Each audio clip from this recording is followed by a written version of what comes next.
નમસ્કાર વિદ્યાર્થી મિત્રો, હવે ત્યાર પછી આપણે કપાસના તાતણાનું કાતણ વિશે જોવાનું છે.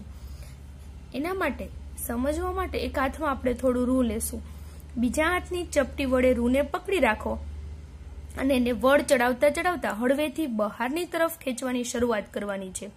શું તમે તાતણા બનાવી શક્યા? અને રેસામાંથી આપણે રૂ હાથમાં લઈ અને રૂને આ રીતે આમ ખેંચવાનું છે. ખેંચશું એટલે એમાંથી જે રેસા જેવો ભાગ જોવા મળે ને એમાંથી આપણે પાછું વળ ચડાવતું જવાનું. આ રીતે આટી, વળનો અર્થ થાય છે આટી ચડાવે. આટી ચડાવી જાય એટલે રેસામાંથી શું બનવા મળશે? તાતણા. એટલે રેસામાંથી તાતણા બનાવવાની પ્રક્રિયાને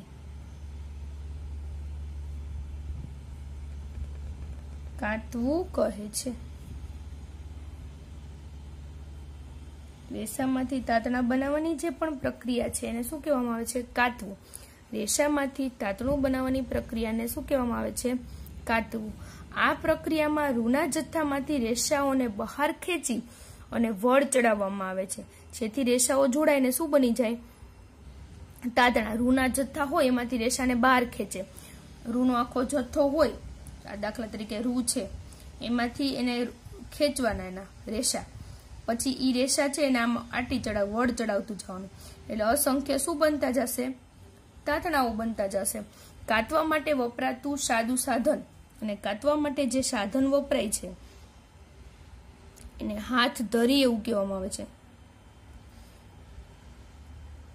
કાતવા માટે વપરાતું સાધન કે જેને હાથ ધરી કહેવામાં આવે છે, અને એને તકલી પણ કહે છે.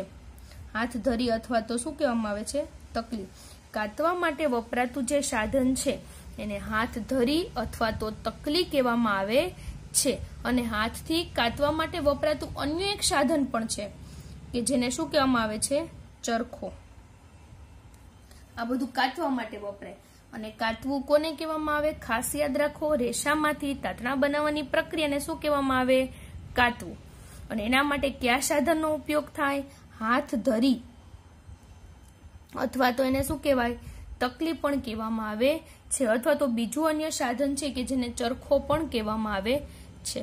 આઝાદીની ચળવળના ભાગરૂપે મહાત્મા ગાંધીએ ચરખાનો ઉપયોગ લોકપ્રિય બનાવ્યો હતો. તેમણે લોકોને બ્રિટનની મિલમાં કાતીને બનાવેલી આયાતી કાપડ પહેરવાને બદલે હાથ વડે કાતેલા તાતણામાંથી બનેલા કાપડ પહેરવા માટે એને પ્રોત્સાહિત કર્યા.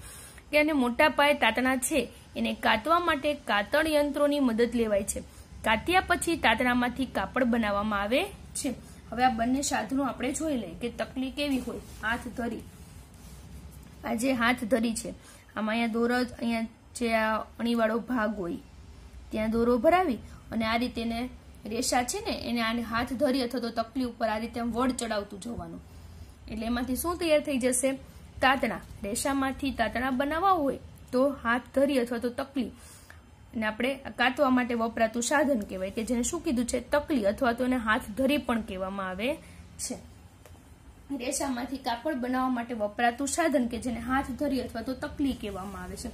અને ત્યાર પછીનું બીજું સાધન આપણે જોયું, ચરખો. ચરખાની મદદથી પણ તમે રેસામાંથી શું બનાવી શકો? તાતણા બનાવી શકાય છે. હવે આપણે શું જોશું? તાતણામાંથી કાપડ બનાવવું છે. આપણે શું બનાવ્યું? રેસામાંથી તાતણા બનાવ્યા. હવે તાતણા બની જાય તો તાતણામાંથી શું બનાવવાનું? કાપડ. તાતણાથી કાપડ સુધી. તાતણામાંથી આપણે શું બનાવશું? કાપડ. યર્ન ટુ ફેબ્રિક. તાતણામાંથી કાપડ બનાવવાની ઘણી રીત છે. એની મુખ્ય બે રીતો આપણે જોઈએ. પહેલી છે વણાટ અને બીજું છે ગૂંથણ. હવે તાતણામાંથી કાપડ બનાવવા માટેની બે રીતો છે. તાતણામાંથી કાપડ બનાવવા માટે બે રીતો. પહેલી તો વણાટ અને બીજી છે ગૂંથણ. વણાટ, વીવિંગ. વણાટ માટે શું કરશું અને ગૂંથણ માટે કઈ પ્રક્રિયા, કઈ પ્રવૃત્તિ કરશું? ગૂંથણની પ્રક્રિયાને સમજવા માટે વણાટની પ્રક્રિયાને સમજવાની છે અને ત્યારબાદ ગૂંથણની પ્રક્રિયાને સમજવાની છે કે તાતણામાંથી કાપડ બનાવવા માટે શું કરી શકાય. તો કે તાતણાના બે જૂથની એક સાથે ગોઠવણ કરીને કાપડ બને. તાતણાના કોઈ પણ બે જૂથ હોય ને એની એકી સાથે ગોઠવણી કરી દેવાની. તાતણાના કેટલા જૂથ હોય? બે જૂથ. તાતણાના બે જૂથની એક સાથે ગોઠવણથી તાતણાના બે જૂથની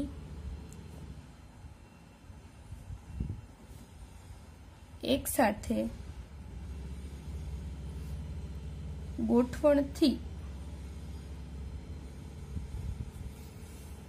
કાપડ બને છે. તાતણાના બે જૂથની એક સાથે ગોઠવણ કરીએ તો શું બને? કાપડ બને. જે પદ્ધતિ દ્વારા તાતણાના બે જૂથ એક સાથે ગોઠવાય, ટૂંકમાં તાતણાના બે જૂથને આપણે એકી સાથે ગોઠવવાના છે. તાતણાના કેટલા જૂથ? બે જૂથ જોશે. એની એક સાથે શું કરી નાખવાની છે? ગોઠવણી. એટલે આપણને શું બનશે? કાપડ. તાતણાના બે જૂથ હોય, તાતણાના એ બે જૂથની એક સાથે આમ ગોઠવણી કરવાની છે અને ત્યારે એમાંથી શું બની જશે? કાપડ, કે જેને આપણે શું કહેશું? વણાટ. ગોઠવાઈને કાપડ બને છે કે જેને વણાટ કહેવામાં આવે છે, જેને વણાટ કહે છે. વણાટને ઇંગ્લિશમાં કહેવાય વીવિંગ. WEAVING. વીવિંગ. વીવિંગ એટલે વણાટ. તાતણાના બે જૂથની એક સાથે ગોઠવણીથી શું બને છે? કાપડ, કે જેને વણાટ કહેવામાં આવે છે.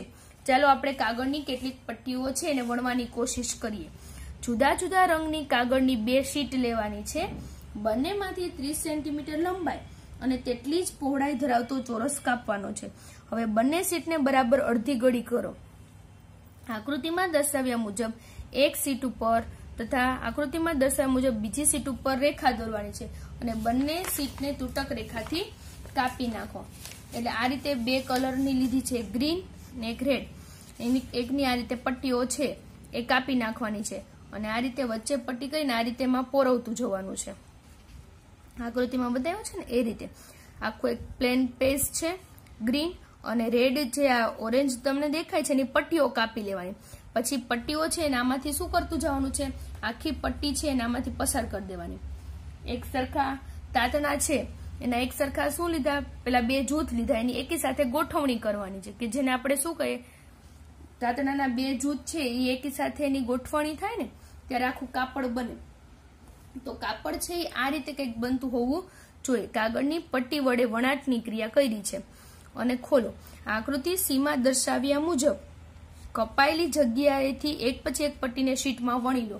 પછી આ રીતે જે આખું પેજ લીધું છે ને ગ્રીન કલરનું, એની અંદર લાંબી પટ્ટી જેવા આમ ચેકા પાડી દીધા છે અને પછી જે આ પટ્ટીઓ છે ને એમાંથી આપણે આ રીતે આડી છે એ પસાર કરવાની. એકમાં જવા દેવાની, પછી એકમાં નીચેથી, એકમાં વળી પાછી ઉપરથી, એકમાં વળી પાછી નીચેથી. આ રીતે બધી પટ્ટીઓને વણાટ પછીની ગોઠવણી કરી અને આકૃતિમાં દર્શાવેલી છે. એટલે આ રીતે તમને રચના જોવા મળશે. બધી પટ્ટીઓ આ રીતે વણાઈ જશે પછી તમને એની જે રચના જોવા મળશે એ રચના કંઈક આ રીતની હશે. આ રીતે કોઈ પણ બે અલગ કલરના પુઠ્ઠાની લેવાની પટ્ટીઓ, એકમાં વચ્ચેથી આ રીતે કાપીને રાખવાનું અને બીજી છે એની આખી પટ્ટીઓ કાપી લેવાની. એટલે એકમાં ઉપરથી જવા દેવાનું, વળી પાછું નીચેથી, વળી પાછું ઉપરથી, વળી પાછું નીચે. આપણે કેમ સાંધતા હોય ત્યારે ઉપર નીચે કરીએ છીએ એ રીતેની રચના દ્વારા તમને છેલ્લે આ રીતની રચના જોવા મળે છે. એટલે અહીંયા વણાટની ક્રિયા થઈ ગઈ એમ કહેવાય. એક સરખા રેસાના બે જૂથ લેવાના, બે જૂથની એક સાથે શું કરીએ છીએ? ગોઠવણી. ત્યારે કાપડ બને. એટલે આખું આ કાપડ બન્યું એમ માની લઈએ આપણે. જે કાગળની વણાટ કર્યું ને આપણે, કાગળ દ્વારા પ્રવૃત્તિ સમજી છે આપણે, એટલે એ કાગળ બની ગયું. એ આખી વણાટની પ્રક્રિયા થઈ છે એમ કહેવામાં આવે છે. અને આવી જ રીતે તાતણાના બે જૂથ વડે કાપડ બનાવવામાં આવે છે. જોકે ચોક્કસપણે આપણી કાગળની પટ્ટીઓ કરતા તાતણા ખૂબ જ પાતળા જ હોય ને. તાતણા તો છે અતિશય પાતળા હોય, જ્યારે આપણી કાગળની પટ્ટીઓ હતી એ તો હજી પણ જાડી લાગે છે ને. જ્યારે તાતણા છે એની કમ્પેરિઝનમાં તો કેવા હોવાના છે? પતલા જ હોવાના છે ને. કાપડનું વણાટ શાળ ઉપર કરવામાં આવે છે એટલે એના માટે આ રીતનો શાળનો ઉપયોગ થાય. કારણ કે તાતણા છે ને અતિશય પતલા હોય, એના માટે હાથ શાળ, એટલે કે આ રીતે શાળનો ઉપયોગ કરવામાં, જે હાથની મદદથી આપણે શાળ ઉપર જે પણ તાતણા છે એમાંથી કાપડ બનાવી શકીએ એના માટે શાળનો ઉપયોગ કરવામાં આવે છે. અને શાળ છે ને એ હાથથી ચાલે એવી પણ હોય અથવા તો વીજળીથી ચાલતી હોય તેવી પણ હોય છે. એટલે શાળ બે પ્રકારની હોય, હાથથી ચાલતી હોય એવી પણ હોય અને વીજળીથી ચાલતી હોય એવી પણ હોય. એટલે આ જે આપણે બનાવ્યું છે એ શું બનાવ્યું? વણાટની ક્રિયા કરી કે તાતણાના બે જૂથની એક સાથે ગોઠવણી કરી તો શું બન્યું? વણાટની ક્રિયા થઈ. આ રીતે આખું તાતણાના એક સરખા પેલા તો બે જૂથ લીધા, સમજી લઈએ કે આ તાતણાના એક સરખા બે જૂથ છે. હવે આમાં વચ્ચેથી આ રીતે આમ કાપી લીધું છે ને ઓલા ગ્રીનમાં, અને પછી આની આખી એક પટ્ટીઓ કાપી લેવાની. આની આખી પટ્ટીઓ કાપી અને આ રીતે એમાંથી પસાર કરતું જવાનું. એકમાં ઉપરથી આવશે, એકમાં નીચે ખાલી આવશે, વળી પાછું ઉપર આવશે, વળી પાછું ખાલી આવશે. એટલે આ રીતે એક બોક્સ તમારું ભરાઈ જશે ઓરેન્જ પટ્ટીથી. વળી પાછું નીચે વહી ગયું, વળી પાછું એને ઉપર લઈ લ્યો, વળી પાછું નીચે ખાલી રાખો, વળી પાછું ઉપરનું બોક્સ ભરી દો. આ રીતે ઘણી બધી રચના આવી, એક સમાન રચનાઓ ઘણી બધી જોવા મળશે કે જેને આપણે કહેશું વણાટની ક્રિયા. એક ઉપરથી પટ્ટી જવાની, એક નીચેથી જવા દેવાની, વળી પાછી ઉપર ચડાવવાની, વળી પાછી નીચે જવા દેવાની, વળી પાછી ક્યાં ચડાવવાની? ઉપર. આ પ્રક્રિયા દ્વારા આપણે તાતણામાંથી શું બનાવી શકીએ છીએ? કાપડ. ને રેશામાંથી તાતણા બનાવવા માટે શું કર્યું હતું? હાથ ધરી અથવા તકલી અથવા તો ચરખાનો ઉપયોગ કરવામાં આવે છે. જ્યારે તાતણામાંથી કાપડ બનાવવા માટે શાળનો ઉપયોગ કર્યો, અને એ શાળ વીજળીથી પણ ચાલતી હોય અને હાથથી પણ એ ચાલતી હોય છે. કારણ કે આ તો આપણે જે અહીંયા પ્રયોગ કર્યો, પ્રવૃત્તિ સમજ્યા વણાટ દ્વારા, કાગળની પ્રવૃત્તિ દ્વારા આપણે વણાટની પ્રક્રિયા સમજ્યા, પણ એની અંદર તો જે કાગળ છે ને એ અતિશય જાડો હોય. જ્યારે તાતણા છે એ તો કેવા હોવાના છે? પતલા હોવાના છે ને. કાગળની કમ્પેરિઝનમાં તો તાતણા કેવા હશે? પતલા હશે. એટલે એના માટે શાળનો ઉપયોગ કરવામાં આવે, શાળ નામના સાધનનો ઉપયોગ કરવામાં આવે. તાતણામાંથી કાપડ બનાવવા માટે શાળ નામના સાધનનો ઉપયોગ કરવામાં આવે છે કે જે હાથથી ચાલતી પણ હોય અને વીજળીથી પણ ચાલતી હોય છે. ગૂંથણ. ત્યાર પછીનું છે ગૂંથણ.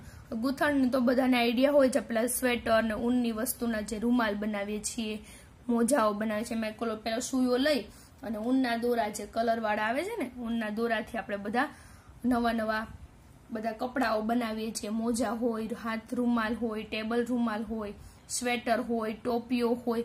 ઘણી બધી ગૂંથણ દ્વારા ઘણી બધી ઊનની વસ્તુઓ આપણે બનાવી શકીએ છીએ. તમે ક્યારે નોંધ્યું છે કે સ્વેટર કઈ રીતે ગૂંથવામાં આવે છે? ગૂંથવામાં એક જ તાતણાનો ઉપયોગ કાપડ બનાવવા માટે થાય છે. કોઈ પણ એક જ તાતણો હોય એનો ઉપયોગ કાપડ બનાવવા માટે થાય. આખો એક તાતણો છે, આખો એક દોરો, તાતણો એટલે આપણે સાદી ભાષામાં જેને દોરો કહીએ છીએ ને આપણે અહીંયા વિજ્ઞાનની ભાષામાં શું કીધું છે? તાતણો. શું તમે ફાટેલા મોજાની જોડમાંથી ક્યારે તાતણો ખેંચ્યો છે? શું થાય છે? એ તાતણો સતત ખેંચાતો જાય છે તથા કાપડ છે એ સતત ઉકલતું જાય છે. મોજા અને ઘણા બીજા કપડા ગૂંથાયેલા કાપડમાંથી બનાવાય છે. હાથ તથા મશીન વડે પણ ગૂંથણ કરવામાં આવે છે. એટલે હાથની મદદથી આ રીતે જો બંને સુયો હોય અને આ રીતે ઊનનો દોરો, ઘણા બધા કલરના દોરા આવે છે ઊનના, કે જેની મદદથી ગૂંથણની ક્રિયા કરવામાં આવે છે સોયાની મદદથી. અને આપણે ઘણી વખત કોઈ તાતણો નીકળી ગયો તો આપણે ખેંચીએ છીએ, એટલે સતત ખેંચાતો જ જાય બાર ને બાર, અને કાપડ છે એ સતત ઉકલતું જાય છે. વણાટ અને ગૂંથણ વિવિધ પ્રકારના કાપડની બનાવટમાં વપરાય છે, અને આ કાપડનો ઉપયોગ વિવિધ પોશાકો એટલે કે પહેરણોમાં થાય છે. પહેલીને જાણવું છે કે તમે એવા કોઈ કાપડ જોયા છે કે જે નાળિયેરના બહારના આવરણવાળા રેશાના બનેલા હોય? આ રેશાઓ સામાન્ય શાના માટે વાપરવામાં આવે છે? પેલા શણના હોય ને, આપણે પગલું છણિયા ને ઘણું બધું વાપરીએ છીએ, પેલા શણના કોથળા અને એ બધું નાળિયેરનું બહારનું આવરણ જે શણ જેવું હોય, શણના છોતા હોય, એમાંથી પણ આપણે ઘણી બધી વસ્તુઓ બનાવીએ છીએ ને એમાંથી પણ ઘણી બધી વસ્તુઓનો આપણે ઉપયોગ કરતા થયા છીએ. આ થઈ ગયું આપણું ગૂંથણ. ગૂંથણની અંદર કઈ નથી કે ગૂંથણની અંદર પાછું એ ગૂંથણ છે હાથ વડે પણ થાય છે અને મશીન વડે પણ થાય છે. એના માટે કોઈ પર્ટિક્યુલર સાધનનું નામ આપ્યું નથી. જ્યારે આમાં આપણે શાળનો ઉપયોગ કર્યો હતો ને, તાતણામાંથી કાપડ બનાવવા માટે શેનો ઉપયોગ કર્યો હતો? શાળનો ઉપયોગ કર્યો હતો. હવે ત્યાર પછી છે કાપડના મટીરિયલનો ઇતિહાસ. તમે ક્યારે વિચાર્યું છે કે પ્રાચીન સમયમાં લોકો કપડા માટે કયા મટીરિયલનો ઉપયોગ કરતા હતા? એવું માનવામાં આવે છે કે તે સમયમાં લોકો વૃક્ષોની છાલ અને મોટા પાંદડા કે પ્રાણીઓનું ચામડું અને તેમની રૂંવાટીનો ઉપયોગ પોતાને ઢાંકવા માટે કરતા. કૃષિ સમુદાયમાં સ્થાયી થયા બાદ લોકો કુંબળી, કૂપળો અને ઘાસનો ઉપયોગ છે એ સાદડી અને ટોપલા બનાવવા માટે ગૂંથણ કરતા શીખ્યા. પછી વેલાઓ, પ્રાણીઓની રૂંવાટી કે વાળને એકબીજા સાથે વીંટાળી અને લાંબા તાતણાઓ બનાવવામાં આવતા ને એમાંથી પછી કાપડ બનાવતા. જ્યારે પહેલાના સમયમાં ભારતીયો ગંગા નદીના વિસ્તારમાં ઉગાડવામાં આવતા કપાસમાંથી બનેલું કપડું પહેરતા. શણ પણ એવો છોડ છે કે જે કુદરતી રેશા આપે છે અને પ્રાચીન ઇજિપ્તની અંદર નાઇલ નદીની નજીક જે કપાસની સાથે શણ ઉગાડવામાં આવતું ને તેનો ઉપયોગ પણ કાપડ બનાવવા માટે કરવામાં આવતો હતો. તે દિવસોમાં સીવવાની કલા જાણવામાં નહોતી, પણ ત્યારે કારણ કે સોય જ નહોતી શોધાણી કે કોઈ પણ કપડા સીવીને બનાવી શકાય ને પછી અલગ અલગ ડિઝાઇનમાં બનાવીને. અત્યારે તો આપણે આ જમાનાની અંદર સિલાઈ મશીનો ઘણા બધા આવી ગયા છે, અલગ અલગ પેટર્નના કપડાઓ આપણે પહેરીએ છીએ. પણ પહેલાના સમયમાં તો સોય જ નહોતી કે સીવવાની કોઈ કલા જ ના જાણતું. લોકો પોતાના શરીરને વિવિધ ભાગોની ફરતે કાપડ વડે ફક્ત ઢાંકી દેતા એમને, અને કાપડને વીંટાળવાની ઘણી જુદી જુદી રીતો વાપરવામાં આવતી. સીવવાની સોય શોધાણીને ત્યાર પછી લોકોએ કાપડને સીવીને કપડા બનાવવાની શરૂઆત કરી. આ શોધ બાદ સીવેલા કપડાઓમાં ખૂબ જ વિવિધતાઓ જોવા મળી. અત્યારે આપણે ઘણી બધી પેટર્નના કપડાઓ પહેરીએ છીએ, આપણને ખબર જ છે. પણ શું એ આશ્ચર્યની વાત નથી કે આજે પણ સાડી, ધોતિયું, લુંગી અને પાઘડી જેવા સીવ્યા વગરના કાપડના ટુકડાઓનો ઉપયોગ થાય છે. જે રીતે આખા દેશમાં ખાવામાં આવતા ખોરાકમાં વિવિધતાઓ છે ને, એવી જ રીતે કાપડના પહેરવેશમાં પણ ખૂબ જ વિવિધતા રહેલી છે. જેમ દેશ બદલાય એમ ઘણી બધી વિવિધતાઓ છે. રાજસ્થાનના લોકો અલગ પહેરવેશ હોય, બંગાળીનો અલગ સાડી, એ પણ સાડી જ પહેરે છે, પણ એના જે કાપડની જે વિવિધતા છે, ત્યાંની સાડીનો પહેરવેશ છે પણ કંઈક અલગ હોય. એટલે બધાને જેમ ખોરાકમાં વિવિધતાઓ આપણે જોઈ આગળના પાઠમાં કે અલગ અલગ રાજ્યોની અંદર ખોરાકમાં વિવિધતાઓ રહેલી હતી, એવી જ રીતે કાપડની અંદર પણ એમ જ છે. અલગ અલગ રાજ્ય બદલાય એમ કાપડની વિવિધતાઓ પણ બદલાતી જોવા મળે છે.